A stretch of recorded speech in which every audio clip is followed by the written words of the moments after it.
Next on the call is Coach Monte Coleman from the University of Arkansas Pine Bluff. Coach Coleman, are you with us? Yes, I am. Good morning. Good morning. All right, Arkansas Pine Bluff came up short against Tennessee State on Saturday, 40-13. The Golden Lions will be at home this weekend in our SWAC TV game of the week against Jackson State. Coach, your reflections about Saturday's game against Tennessee State and looking forward to your home game this weekend.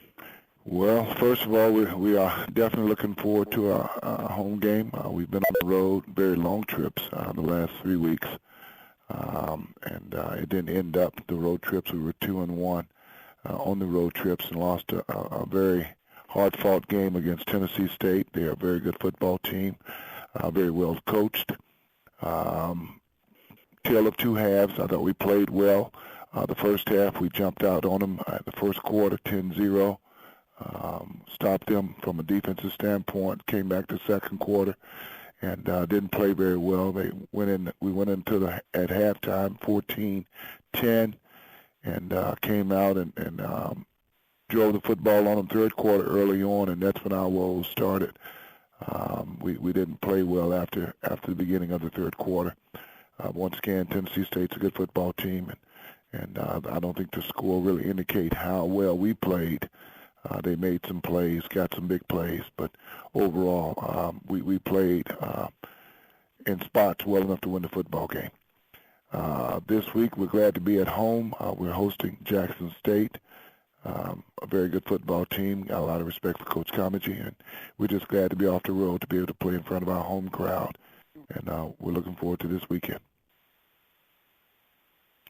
Okay, Coach, you're taking on a tough team in Jackson State coming off a big win.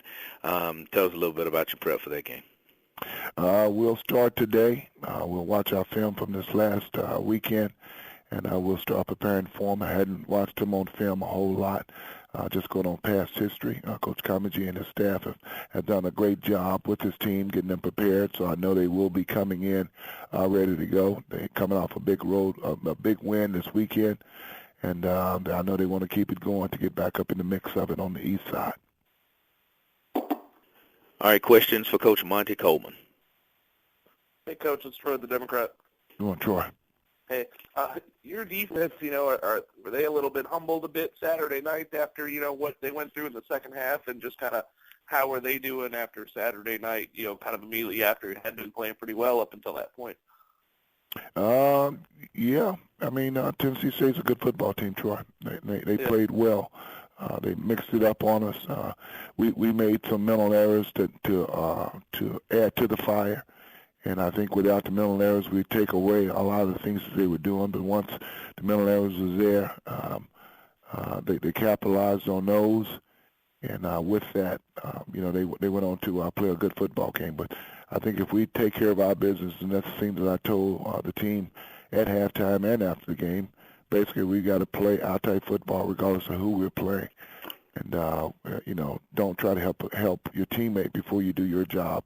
And a lot of the big plays in the passing game, that's what was happening. We just tried to do a little too much, and we can't do that. You guys have, like we've talked about, a pretty veteran defense, so do you worry about, a performance like that can sometimes, kind of get in the guys' heads and, kind of, get to them a little bit. But do you worry about that, just kind of where they're at mentally and kind of emotionally coming out of a game like that? Or do you feel about that? It can work two ways. It can work the way that you're talking about. It can also work in your favor. Sometimes we as players and coaches, we read our own press clippings. And we get a little complacent, or we get better than what we really are. And sometimes it takes a whipping to wake you back up, to bring you back to reality. So this game could be what we needed at this time to bring us back to earth, to say, hey, we got to play every single down for 60 minutes.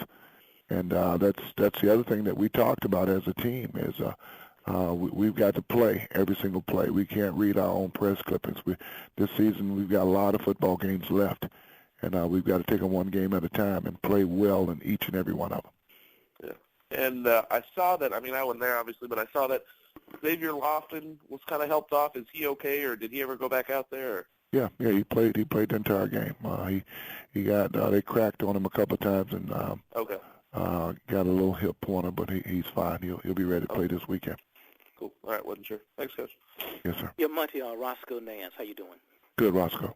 Yeah, talk about your quarterback, Benjamin Anderson, and how he's developed, this season after being, the newcomer of the year in the conference last year.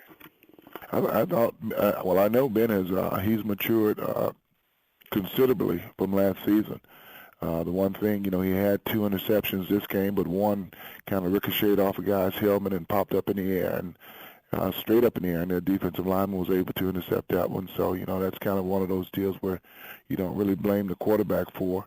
But as far as his maturity, as far as leading the team, he's done a great job this season for us. And that's what we expect for him, to stay within the parameters of what Coach Dooley, the offensive coordinator, wanted him to do, and that's what he's done for us so far this season. Well, what would you say is his greatest assets, and what do you ask him to do? Just play within, take what the defense gives you, basically, and that's what he's doing. He's not trying to do over and above. If the receiver's not there, he's been able to pull the ball down and run with it. He's got a very strong arm, and he's throwing the football well for us thus far this season. And he's just playing within the play that's been signaled into him. He's a very smart kid. He has over 3 point in the classroom. So he's doing what we ask him to do, and that's not lose a football game, but keep us in the football game. And every now and again, we'll make the plays to win it. Well, how difficult is it to get quarterbacks to do that, because everybody fancies themselves as, the guy that can, single-handedly win a game. Most guys do, most quarterbacks do, but that's just kind of that mentality. Well, I can only speak of the ones that we have, and they're very disciplined, and that's one of the words that we use around here quite a bit is being disciplined. And we ask them to do certain things and don't try to do anything that's supernatural. And between Ben and TQ Mims and all the other quarterbacks that we have, they play within the system. So it's not a hard thing for us to convey to them or to get them to do. They understand it and understand their role, and that's basically what it is. All of our players have roles, and just play within the role that's been given to you. And he is just to manage the football game according to the offensive coordinator, and he's been able to do a good job with that. Okay, thanks.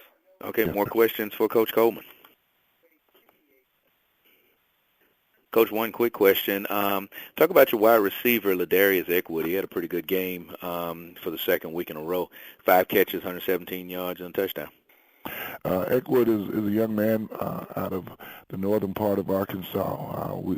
I thought was very fortunate to get him a couple, 2-3 years ago.